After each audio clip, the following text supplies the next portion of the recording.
Good morning बच्चों। आज का हमारा टॉपिक है ऊष्मा गतिकी। ऊष्मा गतिकी इसको इंग्लिश में कहते हैं थर्मोडायनेमिक्स, जो क्लास 11th का चैप्टर नंबर 12 है और सब्जेक्ट फिजिक्स से उठाया गया है। और ये चैप्टर महत्वपूर्ण अध्याय है फिजिक्स के अंतर्गत, जो ऊष्मा गतिकी के नाम से प्रसिद्ध है। अब इसको दो डिवाइडों में बांटा गया है। कैसे दो डिवाइडों में बांटा गया है? एक ऊष्मा गतिकी के दो भाग होते हैं। क्या? ऊष्मा प्लस गतिकी, यानी ऊष्मा और गति। गति की मतलब ऊष्मा की गति का अध्ययन करना क्या कहलाता है? ऊष्मा गतिकी कहलाता है। विज्ञान की वह शाखा, क्या परिभाषा इसकी क्या हो जाएगी? विज्ञान की वह शाखा जिसमें ऊष्मा की गति का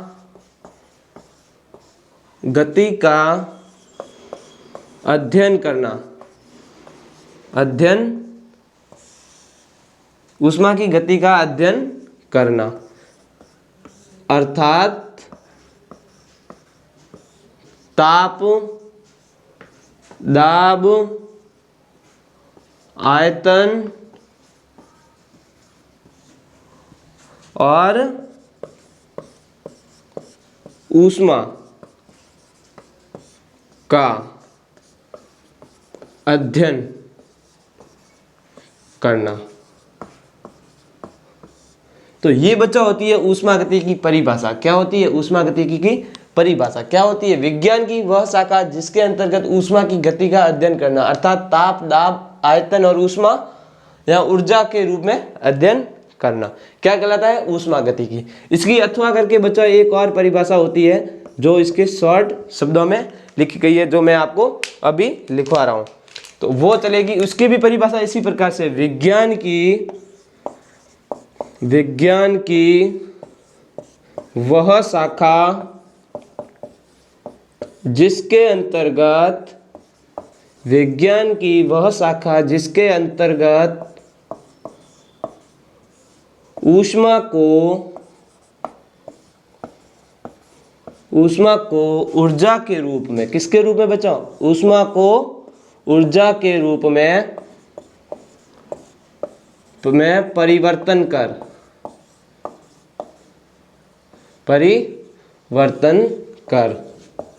अध्ययन करना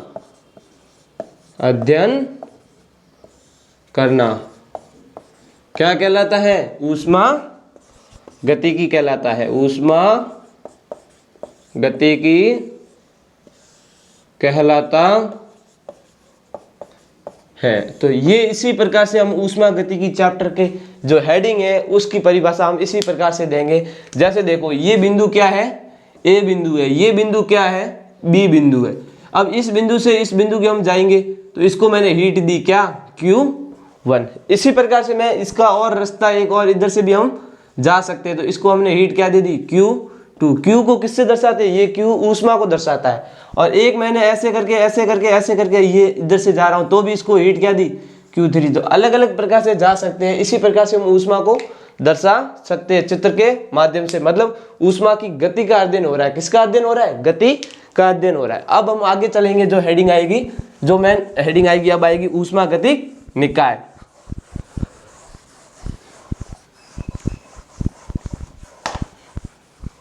अब हेडिंग आएगी ऊष्मा गतिक निकाय। तो हम ऊष्मा गतिक हेडिंग निकाय, ये होता है ऊष्मा गतिक निकाय। अब ऊष्मा गतिक निकाय की परिभाषा क्या कहती है वो देखना बच्चों। तो इसकी भी परिभाषा इसी प्रकार से बनाई गई है। जैसे विज्ञान की वह शाखा, क्या शाखा बच्चों? विज्ञान की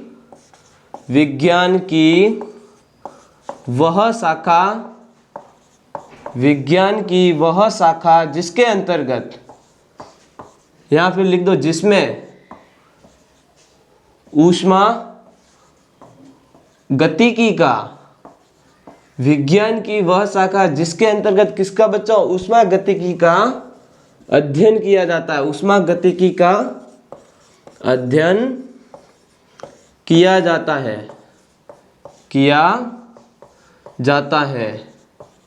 क्या कहलाता है? ऊष्मा गतिक निकाय। ऊष्मा गतिक निकाय कहलाता है, निकाय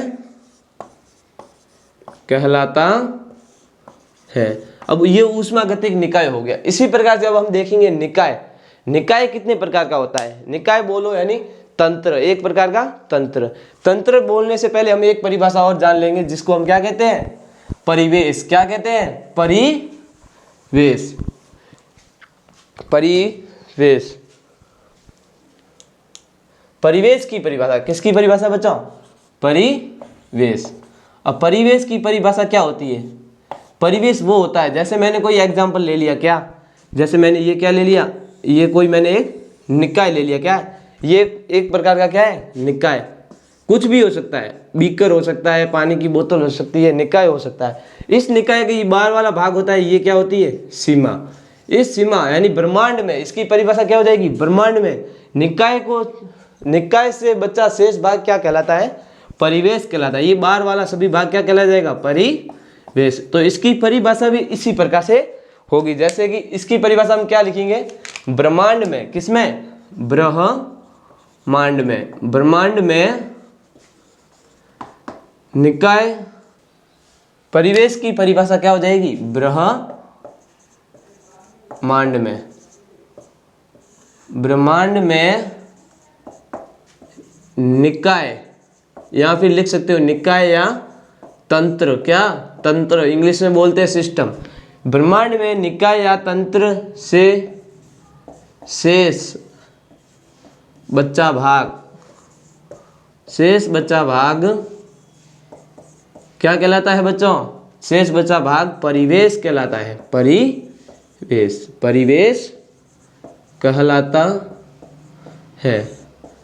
अब इसके अंदर एक जो टॉपिक आ जाएगा वो आ जाएगा क्या? निकाय या तंत्र। कितने प्रकार के होते हैं बच्चों? वो अब हम आगे इसकी परिभाषा के बाद में हम नीचे इधर लिखाएंगे, जो हो जाएगा क्या? निकाय। क्या? निकाय, या बोल दो तंत्र। ये कितने प्रकार के होते हैं? ये 3 प्रकार से होते हैं। कितने प्रकार के होते हैं बच्चों?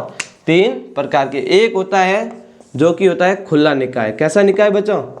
खुला निकाय। खुला निकाय। अब खुला निकाय की परिभाषा क्या कहती है? इसकी परिभाषा बोलती है कि परिवेश के साथ साथ, किसके साथ साथ?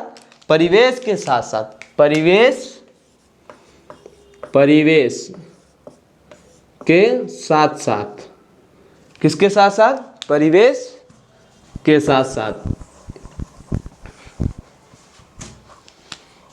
परिवेश के साथ साथ ऊष्मा व द्रव्यमान, किसका? ऊष्मा व द्रव्यमान दोनों का क्या हो जाए? दोनों का विनिमय हो। विनिमय, विनिमय हो। क्या कहलाता है? खुला निकाय। क्या कहलाता है?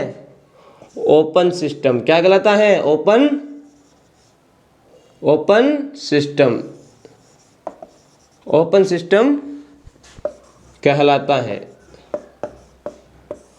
ओपन मतलब खुला और सिस्टम मतलब निकाय या फिर तंत्र। इसी प्रकार से अगर मैं ये खुला निकाय की परिभाषा दे दी है, इसी प्रकार से मैं अब क्या दूसरा निकाय आ जाएगा? बंद निकाय। कौन सा निकाय बच्चों?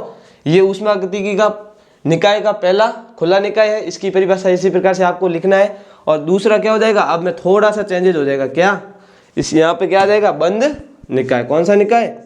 बंद निकाय। अब बंद निकाय में क्या हो जाएगा? परिवेश के साथ साथ ऊष्मा। यहाँ पे परिभाषा क्या हो जाएगी? चेंज हो जाएगी। यहाँ परिभाषा चेंज हो जाएगी। परिवेश के साथ साथ ऊष्मा का विनिमय हो, ऊष्मा का विनिमय हो, परंतु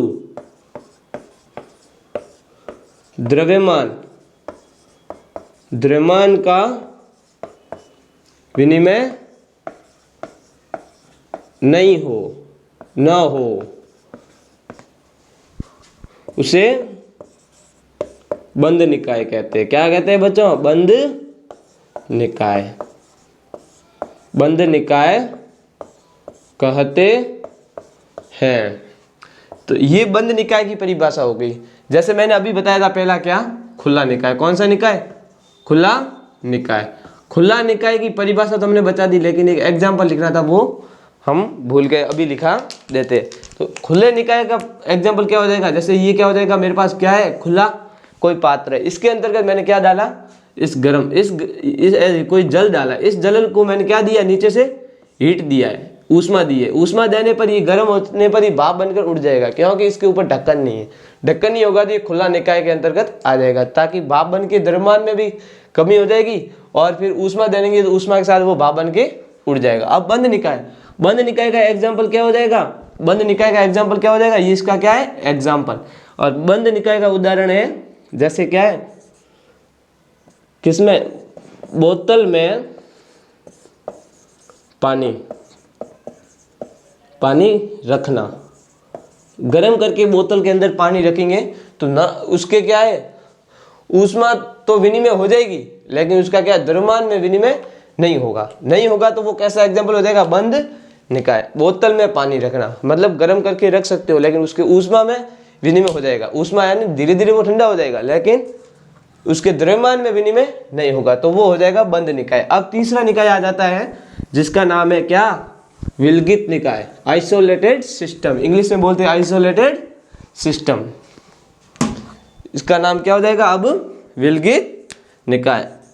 तीसरा नंबर आ जाएगा विलगित निकाय। अब विलगित निकाय की परिभाषा हो जाएगी कि परिवेश के साथ साथ, तीनों परिभाषाएं एक दूसरे के रिलेटेड है बच्चा, ध्यान रखना, परिवेश के साथ साथ ऊष्मा व द्रव्यमान, परिवेश के साथ साथ ऊष्मा व द्रव्यमान दोनों का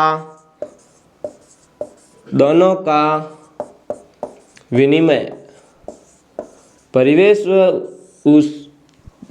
के साथ साथ ऊष्मा व द्रव्यमान दोनों का विनिमय न हो तो वो क्या कहलाता है, विलगित निकाय। या फिर मैं इंग्लिश में लिख देता हूँ क्या,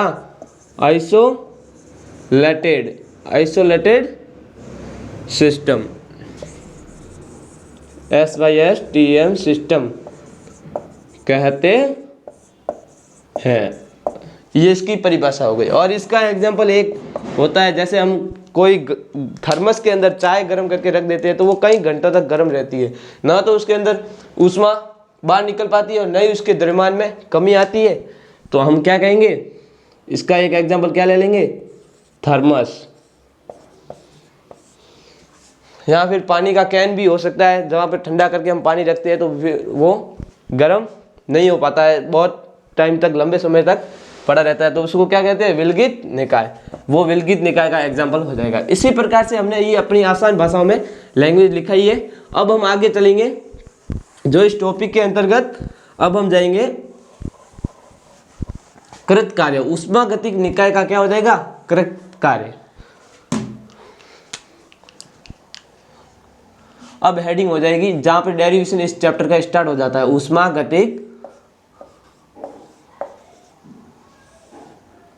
ऊष्मागतिकी निकाय का कृत कार्य। कौन सा कार्य, कृत कार्य। क्या ज्ञात करना है बच्चों, W ज्ञात करना है। ज्ञात कैसे करेंगे वो अब हम बताएंगे। तो इसके अंतर्गत एक ये हेडिंग हो गई है, कौन सी, ये हेडिंग है, कौन सी, ये हमें कार्य ज्ञात करना है, लेकिन करना कैसे है उसका हम एक चित्र के रूप में समझेंगे। जैसे हमने क्या ले लिया, ये एक कोई खुला पात्र ले लिया। क्या ले लिया बच्चों, ये कोई हो गया पात्र। इस पात्र के अंतर्गत जैसे यहाँ पे मैंने क्या लगा दिया, एक पिस्टन लगा दिया। क्या लगा दिया बच्चों, ये लगा दिया मैंने एक पिस्टन। इस पात्र के ऊपर मैंने एक पिस्टन लगाया है। ये क्या है, ये एक है पिस्टन। ये पिस्टन लगाया, इस पिस्टन का दाब क्या है, तो इस पिस्टन का दाब है P और आयतन है V। इस पिस्टन को हम जैसे जैसे इसके अंदर हमने क्या भरा है, यहाँ पे भरी है गैस, कोई भी गैस हो सकती है। इसके अंदर मैंने क्या भरा, पात्र के अंदर गैस, और ऊपर लगाया हुआ है पिस्टन। जैसे अब धीरे धीरे इसको हम जैसे जैसे हम इस पिस्टन पर जैसे जैसे दाब लगाएंगे, दाब बढ़ाने पर P दाब बढ़ाएंगे, जैसे दाब हमने दाब में परिवर्तन किया तो ये पिस्टन धीरे धीरे धीरे धीरे ऊपर आ जाएगा। यहाँ पे ऊपर आ जाएगा। ये बिंदु था A, बी, अब ये सी से डी चला जाएगा पिस्टन, मतलब ये एक्स से एक्स डैश दूरी तक चला जाएगा। लेकिन इसने यहाँ से यहाँ तक दूरी तय की, इसको क्या कहते हैं, डी एक्स। क्या कहते हैं, डी एक्स में, इससे दूरी में डी एक्स परिवर्तन हुआ। कितना हुआ, डी एक्स। और परिवर्तन तो हुआ, लेकिन जब ये पिस्टन दाब लगाया तो गैस में वृद्धि होगी, तो इसके आयतन में भी क्या हो जाएगी, डेल वी डी वी, क्या डी वी वृद्धि हो जाएगी। अब ऐसे ऐसे हमको इसकी लैंग्वेज लिखनी है। क्या लिखेंगे कि सर्वप्रथम हमने एक पात्र लिया तथा उस पात्र में एक पिस्टन लगाया जाता है। उस पात्र में एक पिस्टन लगाया जाता है। अब इस पिस्टन तो लगा दिया, लेकिन अब हम कहेंगे क्या, जैसे जैसे हमने चित्र बनाया वैसे वैसे हमारे को यहाँ पे लिखना है। इस पात्र में एक पिस्टन लगाया जाता है जिसका दाब P व आयतन V है। तो अब हम मेन लाइन क्या आ जाएगी, ये देखो, सर्वप्रथम हमने एक पात्र लिया तथा उस पात्र में एक पिस्टन लगाया जिसका दाब P व आयतन क्या है, V है। क्या है, V है। V है तो इस पिस्टन पर दाब बढ़ने पर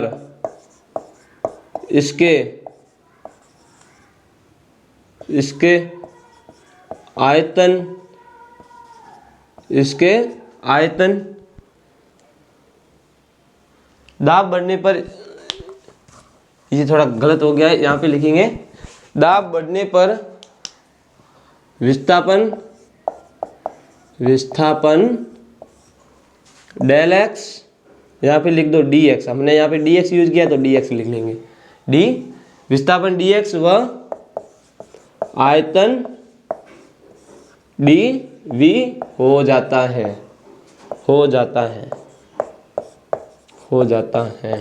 तो इसी प्रकार से हमने इसकी लैंग्वेज लिखी है। एक लैंग्वेज इसके बीच में यहाँ क्या लिखना था, एक पिस्टन लगाया जाता है और इस पात्र में क्या है, गैस भरी जाती है। वो एक लाइन कहीं पे भी आप अड़ा सकते हो, जैसे पात्र लिया यहाँ पे लिख सकते हो, इस पात्र में हमने गैस भरा है, उस पात्र में एक पिस्टन लगाया जाता है जिसका दाब P है और आयतन V है। तो इस पिस्टन पर दाब बढ़ाने पर विस्थापन dx व आयतन dv हो जाता है या फिर वृद्धि हो जाती है। इसी प्रकार से हम लैंग्वेज लिखेंगे। लेकिन अब इसका फॉर्मूला, कार्य ज्ञात करते हैं। क्या ज्ञात करते हैं बच्चों, कार्य W बराबर होता है बल इंटू विस्थापन, ये बल F। अब विस्थापन को हम S तो लिखते हैं, लेकिन यहाँ पर S नहीं लिखेंगे क्योंकि हमने यहाँ पर पिस्टन यहाँ लगाया था। ये पिस्टन जब दाब बढ़ाने पर इसने दूरी तय करके इसमें कितना परिवर्तन हो गया, ये विस्थापन कर दिया इसने, कितना किया है, dx। तो हम S की जगह हम क्या यूज करेंगे, dx, ये यूज कर दिया। अब हमारा क्या होता है F और dx, ये dx हमारा विस्थापन है एक तरह का। क्या है, यहाँ से x से x तक गया तो इसने विस्थापन तय किया। अब बल बराबर क्या होता है, बल बटा क्षेत्रफल। क्या होता है बच्चों, बल बटा क्षेत्रफल होता है P, यानी क्या कहते हैं इसको, दाब। बल बटा क्षेत्रफल क्या होता है बच्चों, दाब। इस फॉर्मूले से हम इस F की जगह मान रखेंगे। अब हम इस चित्र के अंतर्गत देखते ये F। अब देखो ये F की जगह हम क्या लिखेंगे, P और A, ये उधर चला जाएगा। तो इसकी जगह ये फॉर्मूला यूज हुआ है, मैं फॉर्मूला भी साथ साथ में लिख रहा हूँ। W इज इक्वल टू क्या हो जाएगा, ये कौन सा, एक अल्पांश भाग का क्षेत्रफल, ये अल्पांश भाग का क्या ज्ञात करें, कार्य। तो ये क्या हो जाएगा, dW, क्योंकि हमने dx लिया है, x थोड़ी लिया है। x लेते तो यहाँ पे होता है, लेकिन इसका परिवर्तन लिया है ना, विस्थापन किया है, तो dW हो जाएगा। तो ये क्या ज्ञात करें हम, अभी तक dW ज्ञात करें, लेकिन कुल कार्य ज्ञात करेंगे तब हम W कर लेंगे। छोटे छोटे अल्पांश भाग जोड़ेंगे तब हमारा कुल कार्य मिल जाएगा। अब हम देखो dW, F की जगह हम क्या लिख देंगे, P और A और dx पड़ा है।